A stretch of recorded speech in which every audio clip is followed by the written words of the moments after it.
This book is The History of White People, and I got it at the local library. New York Times bestseller. Race, Neil Irvin Painter writes, is not an idea. Oh, I got that wrong. Try it again. Race, Neil Irvin Painter writes, is an idea, not a fact. This terrific new book spins a less familiar narrative, the notion of American whiteness, an idea as dangerous as it is seductive. Dot, dot, dot. The best parts of the history of white people manage to both soberly assess the damage and almost gleefully highlight the craziness behind it. It's shocking that such a book about such ugliness should be such fun to read. Painter maintains a calm, ironic, almost bemused tone, a wise tone, when the material speaks for itself in such bizarre voices.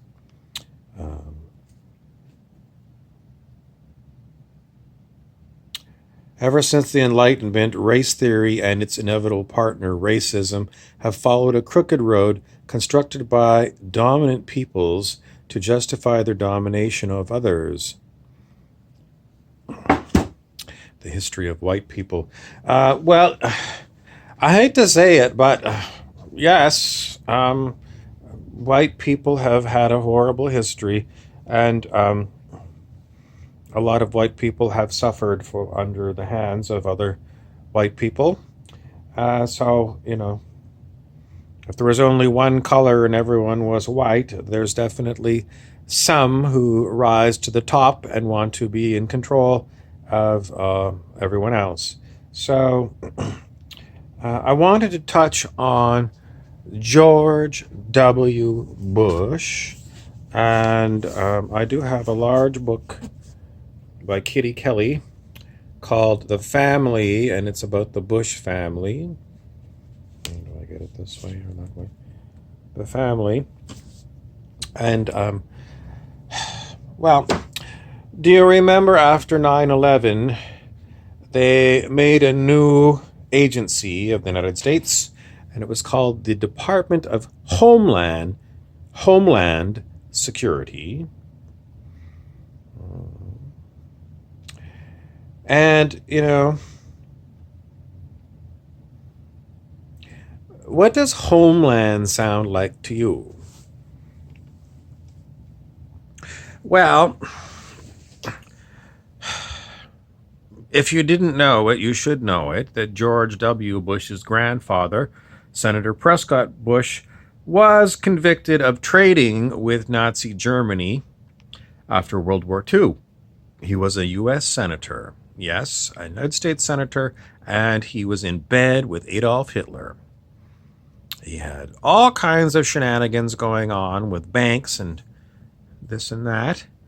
And, well, after he was convicted, it was all kind of, pushed away, and didn't seem to come up during the election campaigns of either George H.W. Bush or George W. Bush.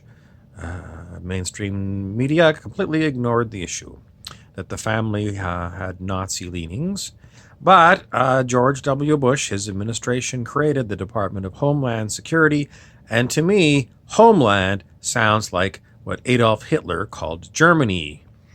What did Adolf Hitler call Germany in those days? It was called the Fatherland. Homeland in the USA or Fatherland in Nazi Germany. I just don't like the ring of it. I don't like the ring of it. Nazi Germany had a secret police force called the Gestapo, and the United States has a number of secret police forces. But, Gestapo were famous for spying on people, and, when the American government has got the NSA, the National Secrecy Act, NSA, National Surveillance Act, National Spy Agency. Let's go with National Spy Agency. And, Homeland Security, they look after things like borders and airports. Why don't they just call them, like a border agent or border police? Why the Department of Homeland Security? It just creeps me out. It creeps me out that this homeland word sounds so much like fatherland.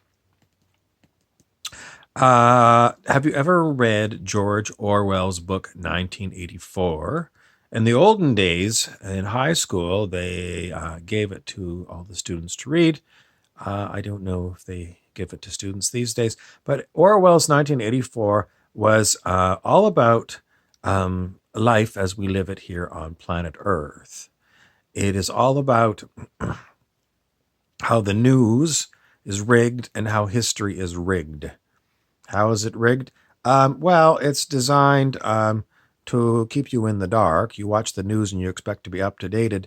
No, it's designed to pull a hood over your head, a paper bag, so you can't see what's going on. You can't hear what's going on. In other words, they blatantly lie to you. And some people believe this, and some people will still watch the regular news and they say, uh, whether it's true or not, it's the only news that I get because these people are really not into watching YouTube. And then is YouTube that much better? No, not really. What's really the truth with news? Um, Homeland Security. How many police forces are there in the United States? It's unbelievable. It's the most police state um, since the Soviet Union? Question mark.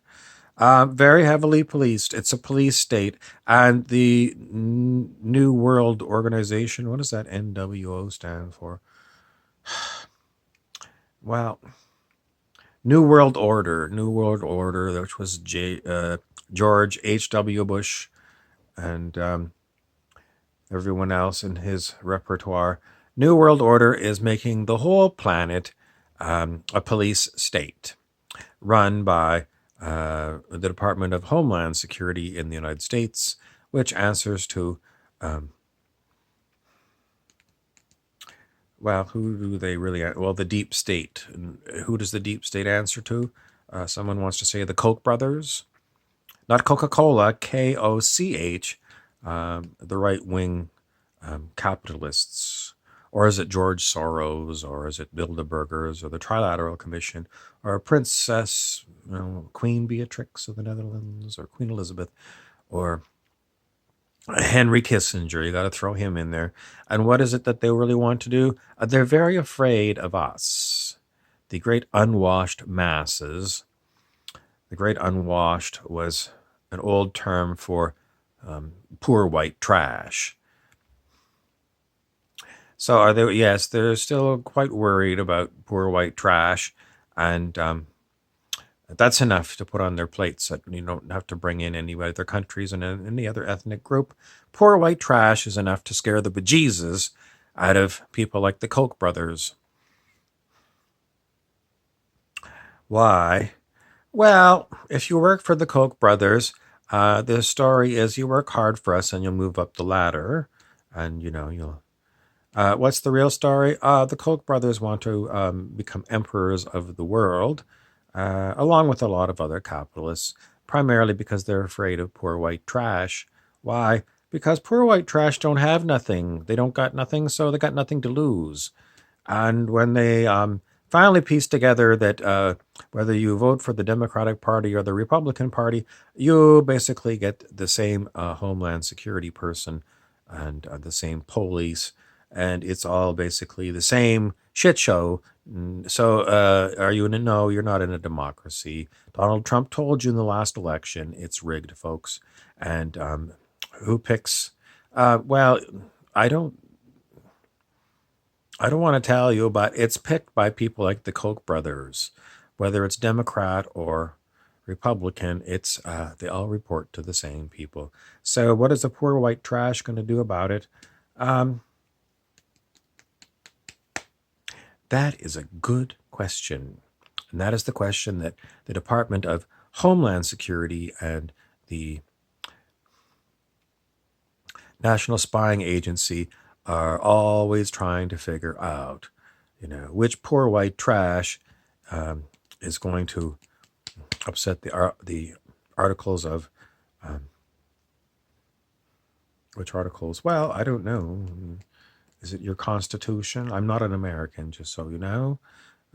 Your Constitution, um, which is the division of powers between judiciary, Congress, and the president, which is supposed to be a system of checks and balances, but really is designed so that the people that you vote for don't actually report to you. They report to the Koch brothers.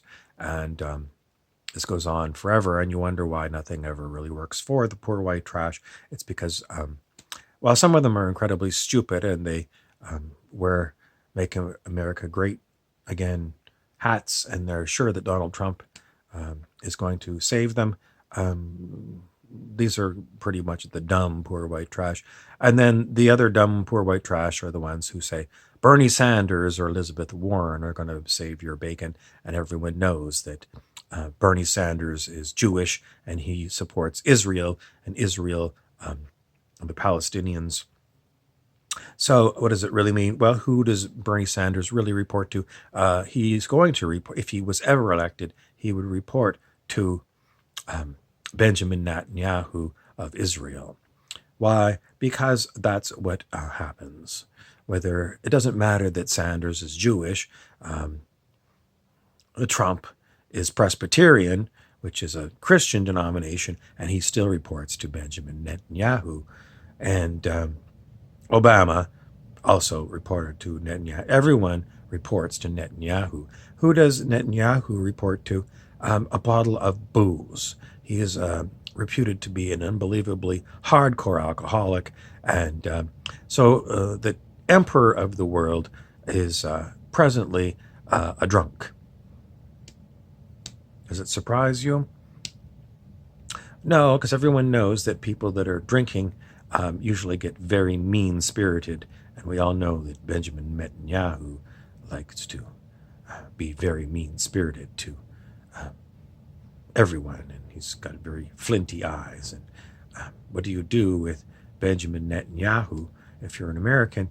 Well, you come to the conclusion that you thought that you were in a democracy that reported to the people, but as far as we the people of your Constitution, Declaration of Independence, etc., well, you the people, the poor white trash, are basically enslaved by Benjamin Netanyahu and the Koch brothers. So now that you've figured it out, do you really think that when they say America, home of the free, means you? I don't think so, but I'm not American. But if I was American, I would say I feel like a slave in my own country, enslaved to so many other motherfuckers. Sorry, I swore again. That's your up-to-date homeland security and fatherland security. Gestapo versus NSA.